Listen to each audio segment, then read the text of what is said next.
Terima kasih pemirsa, Anda masih setia menyaksikan laporan 8 malam Garuda TV. Mendidik dan mengasuh anak di era digital bukan hanya soal membatasi waktu anak bermain gadget. Namun saat ini bagaimana membentuk karakter anak di tengah arus informasi yang masif dan tak selalu ramah dengan tumbuh kembang anak. Kini orang tua dan tenaga pengajar mengalami tantangan yang cukup berat dalam mendidik anak.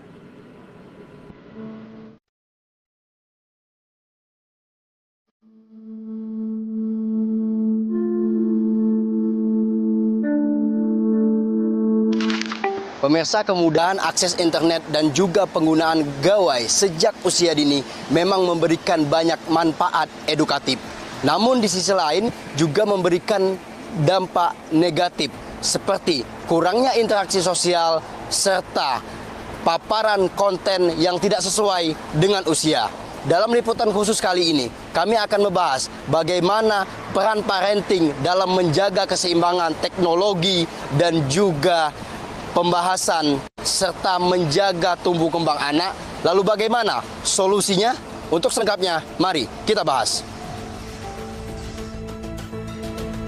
Tak dapat dipungkiri, keberadaan gawai dan internet banyak membantu aktivitas sehari-hari. Namun tanpa disadari, dampak dari penggunaan gawai yang berlebihan dapat menimbulkan efek negatif bagi tumbuh kembang anak, khususnya bagi anak-anak di usia dini hingga remaja. Berbagai pandangan mengenai dampak positif maupun negatif bagi anak yang kini tidak bisa dihindari dari penggunaan gawai pastinya perlu peran penting dari orang tua dalam mengawasi dan membatasi penggunaannya, disesuaikan dengan manfaat dan kebutuhannya.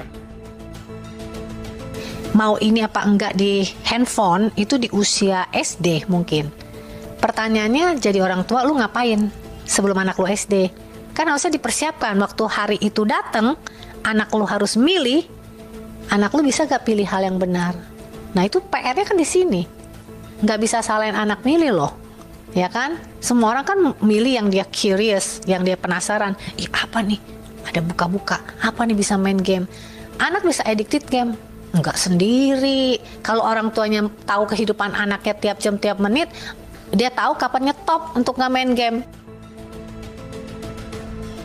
Pemerintah melalui Kementerian Pemberdayaan Perempuan dan Perlindungan Anak dan Kementerian Komunikasi dan Digital berusaha untuk memberikan batasan kepada anak di dalam menggunakan internet. Namun data UNICEF tahun 2024 mengungkap bahwa dari 30 juta anak pengguna internet di Indonesia, 74% mengakses gawai tanpa pengawasan orang tua. Hal ini menunjukkan pentingnya peran orang tua dalam memastikan anak tetap aman di dunia digital.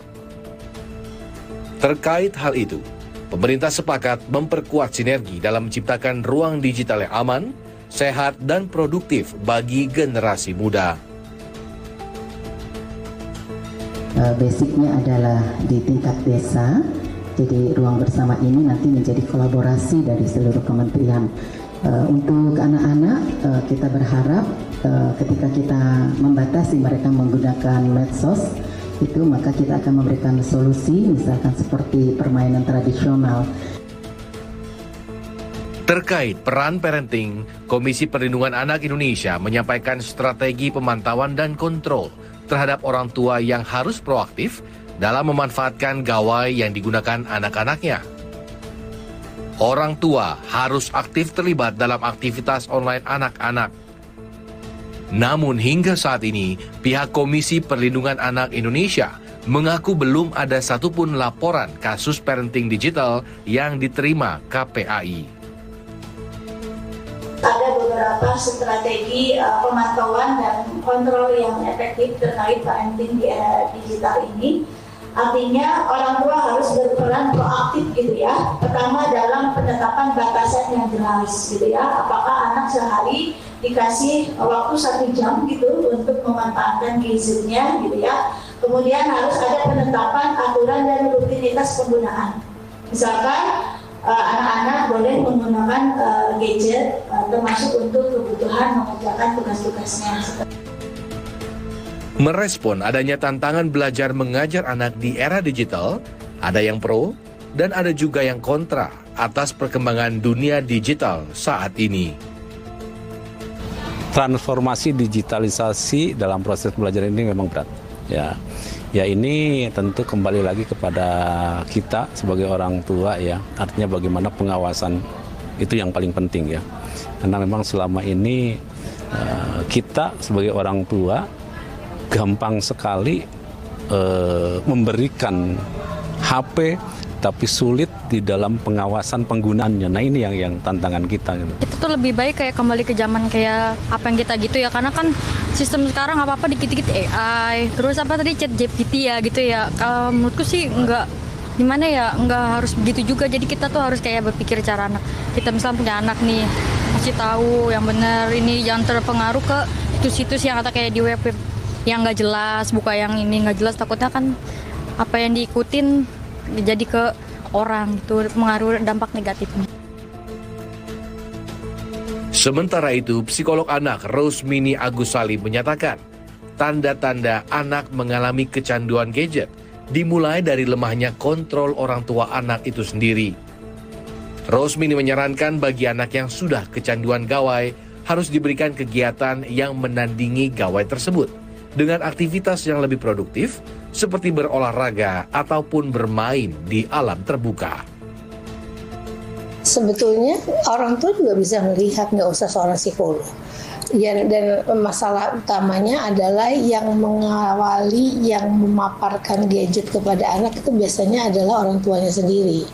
Nah, kalau anak kemudian tidak bisa lepas dari gadget, kalau tidak dikasih gadget dia meronta-ronta, dia tantrum, kemudian dia jadi marah, dia jadi kemudian sering berteriak-teriak, dia gak mau makan, dia tidak mau melakukan apa-apa kecuali bermain dengan gadgetnya. Paparan internet yang luas membuat anak dapat dengan cepat terjerumus dalam website atau situs yang bukan seharusnya diakses oleh anak-anak di umurnya.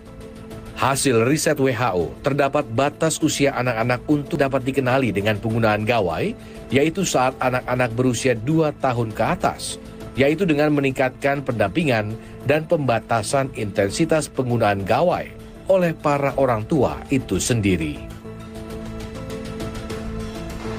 Era digital tidak dapat dihindari, peran orang tua pun tidak dapat tergantikan. Kunci dari parenting adalah pendampingan, komunikasi, dan literasi digital agar kemajuan teknologi tidak menjadi ancaman. Laporan Apriansa, Diana Karisma, Jakarta, Garuda TV.